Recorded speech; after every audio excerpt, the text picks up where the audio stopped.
288 सीटें, 145 का बहुमत और 67% का वोट चंक, वो जो डिसाइसिव है, जो लोकसभा में डिसाइसिव रहा दरअसल।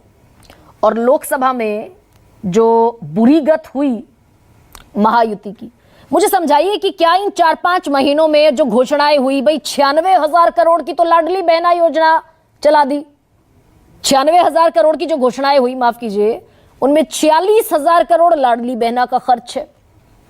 मुसलमानों तक भी एक आउटरीच करने की कोशिश जो कर रहा है महायुति, ये कितनी नतीजों में तब्दील होती दिखेगी, क्या असर पड़ेगा? देखिए, राजनीति में है तो राजनीति करने के लिए सारे खेल खेले जाते हैं। सारे खेल सत्ता के लिए, सब पार्टियां कहती हैं हम जनता के लिए हैं, लेकिन खेल तो सत्ता का ही होता है। सत्ता बचाने का खेल है और वो खेल खेला जा रहा है, पूरे तरीके से खेला जा रहा है। और जो कुछ हाथ में आ रहा है उससे वो लड़ाई लड़ने की कोशिश हो रही है। उसमें ये फैसले जो, अब सोचिए, एक साथ 2000 फैसले कर लेना, ये सरकार के लिए तो संभव है, लेकिन क्या नीचे जो, उनके नीचे जो मशीनरी है, क्या ये 2000 फैसले वो अगले 2000 दिनों में भी लागू कर पाएंगे? क्या ग्राउंड लेवल पर फैसले लेना एक अलग काम है, उसको बाकायदे लागू करवा लेना नीचे तक एक अलग काम है। हर कैबिनेट बैठक में 2, 4, 5, 6, 7, 8, 10 फैसले होते हैं। 10 फैसलों को फिर लागू करने में 1 महीना भर बीत जाता है, अगले महीने फिर नई कैबिनेट। महाराष्ट्र में यही बैठक में 38 हो गए। अब रोजाना 150 फैसले, रोजाना 150 फैसले, ठीक है, और रोजाना जो है 2000 नोटिफिकेशन, ठीक है। ये जो फेंका जा रहा है, ये नीचे मशीनरी नहीं है महाराष्ट्र के पास, किसी भी सरकार के पास दुनिया में ऐसी मशीनरी नहीं है जो इस तरह के फैसले लागू करेंगे।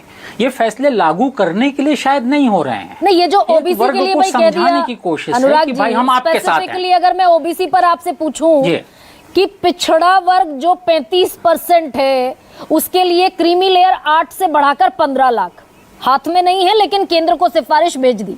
ओबीसी का चंक इससे क्या मूव इन करेगा महायुति की तरफ? नाराजगी घटेगी? आनंद जी, अभी थोड़ी देर पहले आनंद जी जो बात कह रहे थे, मैं उसको लेता हूं कि ये स्थिति ये है कि महाराष्ट्र में लोकसभा चुनाव से पहले ओबीसी बनाम मराठा ऐसा एक नैरेटिव खड़ा हो गया था, और मराठा वर्ग के एक बड़े हिस्से को ओबीसी में रिजर्वेशन दे दिया गया है और उनको सर्टिफिकेट दिए जा चुके हैं। तो ऑलरेडी वो जो आरक्षण है वो वाटर डाउन हो गया है।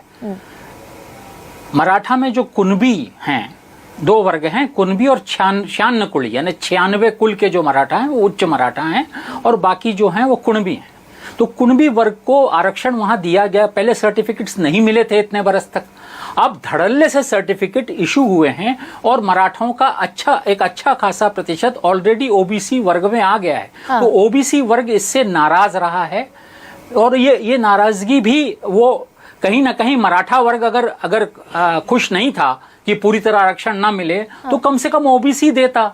बीजेपी के साथ संकट ये रहा कि मराठा वर्ग ने उसके खिलाफ मतदान किया, और ओबीसी ने जिस तरह खुल करके उसका साथ देना था वो नहीं दिया। उसी के हिस्से में सेंध लग गई। बार भी ओबीसी के लिए दोनों, मराठा को ओबीसी के तहत आरक्षण मिलना, वो तो ओबीसी के हिस्से में और सेंधमारी हो गई